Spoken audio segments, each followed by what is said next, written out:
Dawn awakens the vast savannah with a breath of gold. Sunlight spills across the plains like liquid fire, painting the grasslands in shades of bronze and amber. The tall grasses sway gently, whispering stories of survival etched deep into the soil. This is a land of ancient wars and sacred bonds where blood is not just a lineage but a weapon. From the shadows of acacia groves and beneath the looming silhouettes of baobab trees, the kings of this kingdom stir. They are not lone monarchs, but brothers, bound not merely by genetics but by the raw power of unity. These are the lion coalitions, the deadliest alliances in the animal world. Forged in the fire of hardship, refined through the trials of youth, and wielded against anything that dares challenge their dominion. A coalition of 3 young males emerges into the open, massive, powerful, and poised. Their manes catch the wind like warrior crests, each step deliberate, measured, thunderous. Their eyes scan the horizon, not with curiosity, but calculation. These are not cubs fresh from the nursery. They are veterans of survival, sculpted by bloodshed and hunger. Each one bears the scars of conquest, a split ear, a faded claw mark across the flank, a nose chipped from a brutal skirmish. But they walk like kings in waiting, already aware of the weight they will one day bear. Their bond is ironclad. Not even death can wedge itself between them without a fight. In the Pride Lands, survival is not about individual strength. It is about loyalty, timing, precision, and most importantly, brotherhood. These coalitions are a force that shifts the balance of the wild. When one moves, the grass trembles. When they roar, the night freezes. But these bonds were not born in peace. Years earlier, these lions were cubs in a pride overshadowed by brutal rule. Their father was overthrown in a lightning invasion. They watched as their sire vanished into the twilight, defeated. Their mother, forced into submission by new males. Their cubhood days were marked by silence and fear, hiding in the underbrush, whispering of vengeance in their tiny, rumbling growls. It was in those stolen years that their bond began, cuddled against each other for warmth, learning to stalk insects for practice, mimicking the roars they heard in the distance. As they grew, so did their resolve. When the time came, they vanished into the unknown, exiled not by choice, but by necessity. The nomadic years tested them beyond any pride, life. They fought off hyenas for scraps, evaded rogue males who hunted them as threats, stalked silently through unfamiliar terrain. They learned each other's strengths. One became the scout, keen eyes and ears tuned to danger. Another the warrior, brutal, explosive, relentless. The third, the tactician, patient, calculating with an uncanny sense for opportunity. And now they have returned. The territory ahead belongs to an aging pair of dominant males. Their reign has grown lazy, their patrols infrequent, their scent, marks fading. The pride they control still flourishes, females abundant, cubs scampering, but beneath it all is a subtle decay. The young coalition senses it. As night falls, the savannah becomes a realm of shadows. A cold wind carries the scent of vulnerability. From atop a termite mound, one of the brothers watches, his amber eyes glowing in the gloom. Below, the pride rests, unaware that their fate teeters on the edge of war. At the edge of the pride's territory, the coalition lays down, not in fear, but in ritual. This is the final sleep before blood is spilled. A calmness washes over them, ancient and instinctual. They stretch, yawn, groom each other's manes. These gestures are not casual. They are trust embodied. This unity will be their sword. Morning rises not with serenity, but tension. The coalition moves as one, silent, stealthy, efficient, their paws barely disturb the dust. Every muscle is honed for battle. Every heartbeat syncs with purpose. The reigning males, caught unprepared, respond late.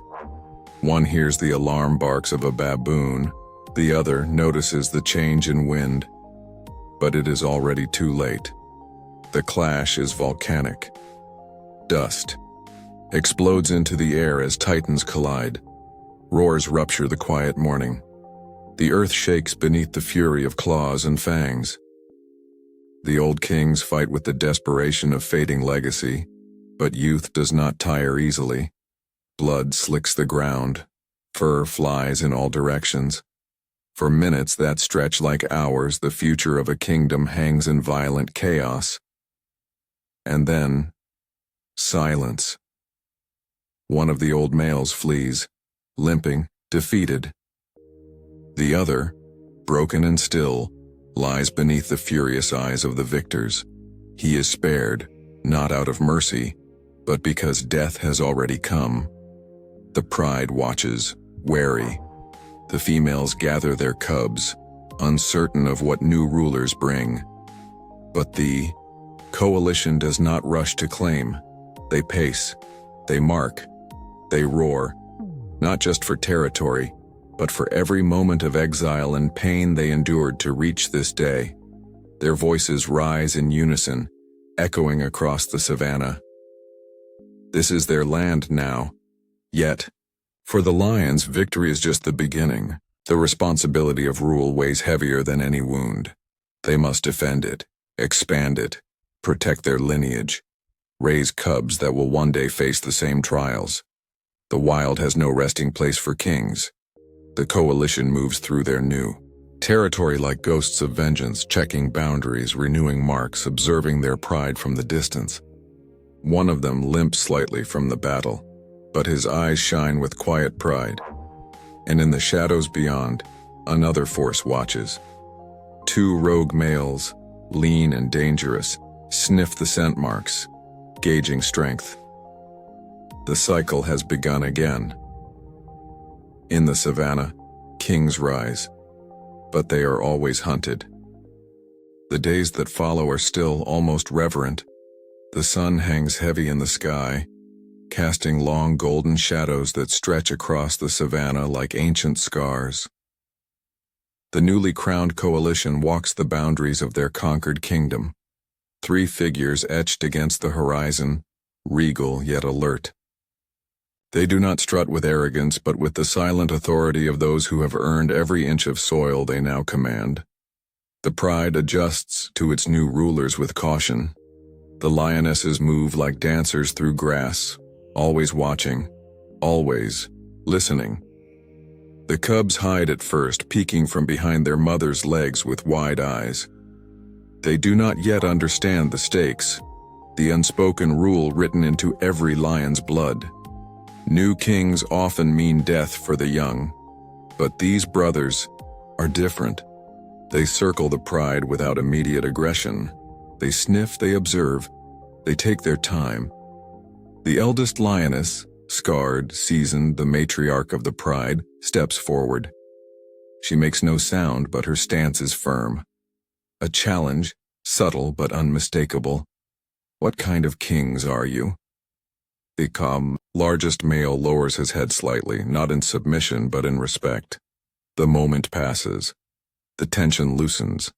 The females disperse again into their daily rhythm. The pride begins to breathe once more. Still, survival in the wild never grants rest for long. Rain has not touched this land in weeks. The rivers retreat like wounded snakes into cracked beds. Wildebeest herds have moved east, and the zebra follow. Food becomes harder to find. The coalition splits briefly. One male stays with the pride, another scouts to the north, and the third moves west, tracking buffalo along the river's shadow. It is a silent agreement, born of deep trust. They separate often, but always return. Shin. The western ridgelands, the solo lion picks up the scent of old rivals. Two males, nomads, hardened, hungry, the very kind of ghosts the coalition once were. He watches from a bluff, wind in his mane. The rogues drink from a shrinking waterhole, their ribs sharp beneath their pelts, their movements restless. They are not allies, nor are they yet threats. But they are close, too close. He leaves his scent boldly on the trees before slipping away, letting the rogues know.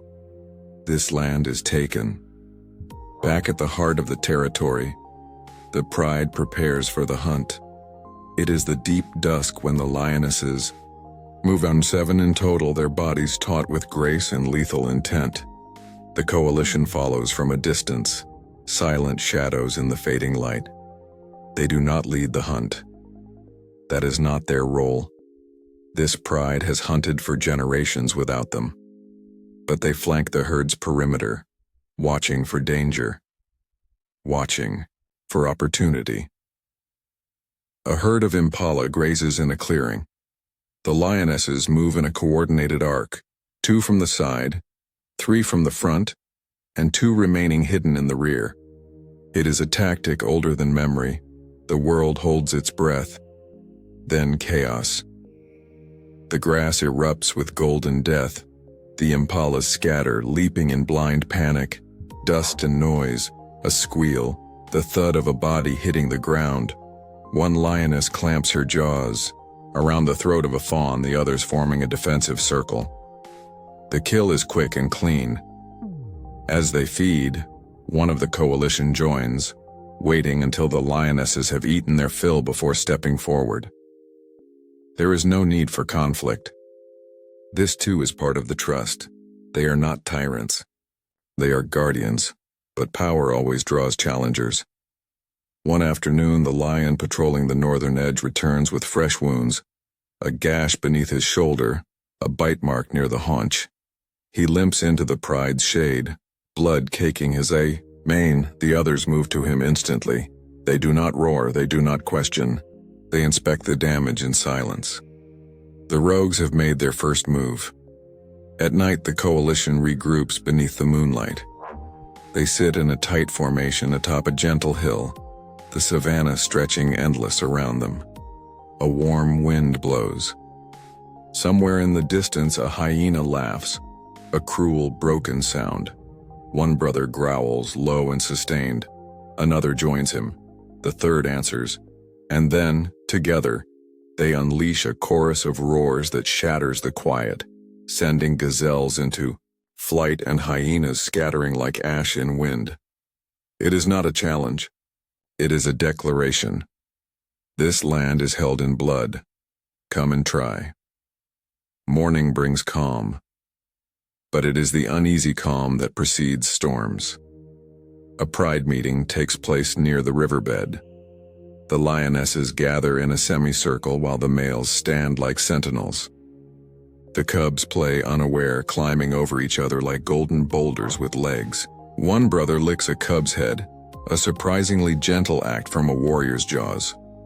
The mother watches him, wide-eyed, unsure whether to trust the gesture. This is how peace is built. One moment at a time, and yet war always simmers beneath the surface.